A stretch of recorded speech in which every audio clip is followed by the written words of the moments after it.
एक बालक बड़े प्रयास से, बड़े मेहनत से अपने परीक्षा की तैयारी करता है और जब परीक्षा पूर्ण होने के बाद परिणाम का समय आता है, तब उसके मन में बड़ा कसमकस की स्थिति उत्पन्न होता है कि पता नहीं रिजल्ट क्या आएगा। ठीक इसी प्रकार से अब शनिदेव परिणाम देने वाले ग्रह बन गए हैं। क्यों हैं और क्या है इसका कारण, इस बात को हम समझेंगे। ध्यान होगा आपको कि जनवरी सन 2023 से शनिदेव व्याप्त हैं ठीक आपके तृतीय भाव पर और 29 मार्च 25 तक रहेंगे। फिर 29 मार्च 25 के बाद पर आपके अंदर अर्थात आपके जीवन में शनि का अढ़ैया भी प्रारंभ हो जाएगा। इसलिए दो कारण हैं इस शनिदेव के शुभ परिणाम को आत्मसात करने का। पहला ये होगा कि आप ठीक मार्च 2025 के 29 तारीख को अढ़ैया के प्रभाव में आप व्याप्त हो जाएंगे। और दूसरा प्रभाव ये होगा कि माना जाता है कि शनि जाते जाते बहुत कुछ दे करके जाते हैं अपने गोचर काल के दरमियान। तो उस हिसाब से क्या शनिदेव हमें प्रदान करा पाएंगे। तीसरे घर पर शनिदेव विद्यमान है। हमने देखा कई प्रकार के चैलेंजिंग सिचुएशन को कि एक कार्य हमारा संपन्न हुआ नहीं कि दूसरा फिर से चैलेंज हमारे सामने आ गया, अर्थात टास्क देने वाले पीड़ा के कारक कहे गए हैं शनिदेव को, और इस कारण से ये भी हमें प्राप्त हुआ।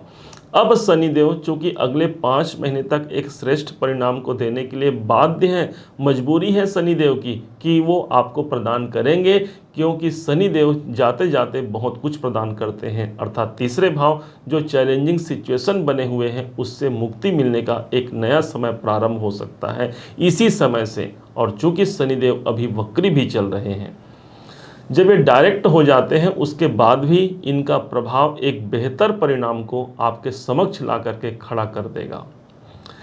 इस समय पर शनि के पास 3 दृष्टियां मौजूद हैं और सदैव की भांति इस समय पर भी वो आपके पंचम भाव पर ही दृष्टि बना करके बैठे हैं। पंचम भाव हो गया जहां पर आपके संतान से जुड़े हुए किसी योजना, किसी कार्य का होता है। तो जो संतान प्राप्त करना चाहते हैं एक नई अनुभूति को प्राप्त कर सकते हैं।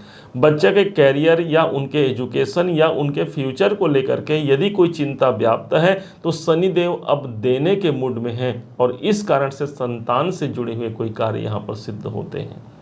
शेयर मार्केट में आपने पैसा लगाया या फिर ऑनलाइन गतिविधियों में आप संलग्न हैं, तो अब ये वो समय हो सकता है जहां पर मुझे बेहतर लाभ के आसार नजर आ सकते हैं।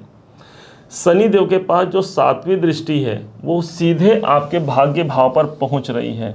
भाग्य का साथ इससे बेहतर नहीं हो सकता, क्योंकि इसके बाद शनिदेव जब 29 मार्च के बाद एक घर आगे प्रविष्ट हो जाएंगे तो इनका कनेक्शन भाग्य से टूट जाएगा। भले और बाकी ग्रह उनका ट्रांजिट होते रहे आपके भाग्य भाव पर, लेकिन शनिदेव की दृष्टि भाग्य पर नहीं पड़ेगी। और इस हिसाब से ये एक ऐसा समय है जहां पर मेरे उच्चाधिकारियों का मुझे सहयोग मिल सकता है, मेरे सीनियर का सहयोग मिल सकता है, पिताजी से कोई अच्छे ताल्लुकात बन सकते हैं, उनके द्वारा कोई लाभ की संभावना बन सकती है। ध्यान रखिएगा, पिताजी के पास पैसा नहीं होता, धन का भाव होता है, लेकिन उनके पास एक सबसे प्रबल योग है, उनका आशीर्वाद। कहा जाता है एक प्रणाम अनेक परिणाम को बदल सकता है। तो पिताजी के संग संबंध अच्छे रहेंगे और इस समय पर उनका आशीर्वाद अर्थात भाग्य की जागृति के रूप में जरूर निकल करके सामने आएगा। शनि के पास जो 10वीं दृष्टि है वो सीधे पहुंच रही है 12वें घर पर। अब 12वां घर जो लोग विदेश में रहते हैं या विदेश से जुड़ा हुआ कोई भी कार्य करते हैं, अगले 5 महीने उनके स्वर्णिम समय रहेंगे। वो वहाँ से जुड़ करके वहाँ से संबंधित कार्य को पूर्ण करा पाते हैं। 12वां घर हमारे खर्चों का होता है। यदि हम खर्चे से बहुत परेशान हैं, हमारे पास धन का आगमन तो है लेकिन उनके निर्गमन का भी कई प्रकार से यदि सोर्स बने हुए हैं तो उन सोर्सों में हमें विराम नजर आएंगे, अर्थात उस खर्चों में एक नए विराम को हम प्राप्त कर सकते हैं। और जो खर्च होंगे वो स्वाभाविक रूप से शुभ धन खर्च की संभावना यहाँ बनेगी।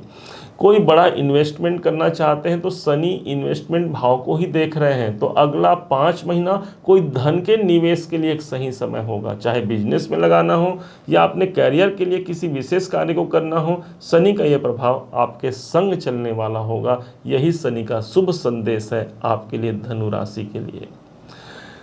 माना जाता है कि शनि को हम जब नियंत्रित करना चाहें तो न्यायपालिका से जोड़ा जाता है शनिदेव को। एक ऐसे शनिदेव हैं जिनका संबंध होता है न्याय तंत्र से, और इसी कारण से वहाँ पर आप देखेंगे विलंब की स्थिति बनती है। कोई भी जीवन में यदि कार्य ऐसा है जो विलंब हो रहा है, उसमें हमने तो मेहनत कर लिया, लेकिन उस मेहनत के अनुरूप यदि हमें परिणाम नहीं दिख रहे हैं, समझ जाइए शनिदेव का वहाँ कार्य है, और किसी न किसी रूप से शनिदेव वहाँ पर इन्वॉल्व हो चुके हैं।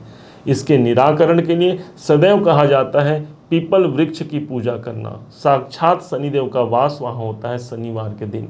यदि वहाँ पर हम उनकी पूजन कर पाते हैं, जल सींच पाते हैं, दीपक प्रज्वलित करा पाते हैं, और वो भी सायंकाल के समय पर, तो ये शनिदेव हमें श्रेष्ठ परिणाम देते हैं। इनका जो दुष्प्रभाव है वो हम पर नहीं पहुँच पाता, और उससे भी बड़ा है श्री हनुमान जी की कृपा को प्राप्त करना। माना जाता है कि जो हनुमान जी का भक्त होता है या हनुमान जी की कृपा को प्राप्त करता है, उस पर शनि का दोष नहीं पड़ता। तो इस हिसाब से भी देखा जाए, हनुमान चालीसा सुंदर कांड का पाठ सदैव करते रहिए, और इसी के माध्यम से हमारे जीवन में उन्नति होगी, और सबसे बड़ा एक प्रभाव होगा अपने कर्मों का एक प्रतिफल प्राप्त करना। जो आप काम कर रहे हैं उसमें बड़ी निष्ठा, बड़े लगन से आप उस कार्य को निरंतर जारी रखिए। निश्चय मानिए एक दिन सवेरा जरूर होता है। ये रात है वो कब तक है, अर्थात आज तक ही तो रात है, कल फिर से एक नया सवेरा आएगा, और इसी नए सुबह की जागृति को लेकर के शनिदेव अगले 5 महीने के लिए प्रभावी रहेंगे आपके जीवन में। उम्मीद है आप सबने इसे समझा, आप सबने इसे जाना है। यदि आपने इसे समझा है, जाना है, मेरे समझाने का प्रयास यदि आपको सार्थक लगा हो, मेरे समझाने का तरीका यदि आपको सार्थक लगा हो, तो हर बार की भांति इस बार भी अपना प्यार भरा लाइक और कमेंट करना कभी मत भूलिएगा। और हाँ, यदि अभी तक आपने चैनल को सब्सक्राइब नहीं किया है, सब्सक्राइब जरूर कीजिएगा। पुनः एक बार फिर आप सभी का दिवस बहुत मंगलमय हो, इन्हीं शुभकामनाओं के साथ। जय श्री राम।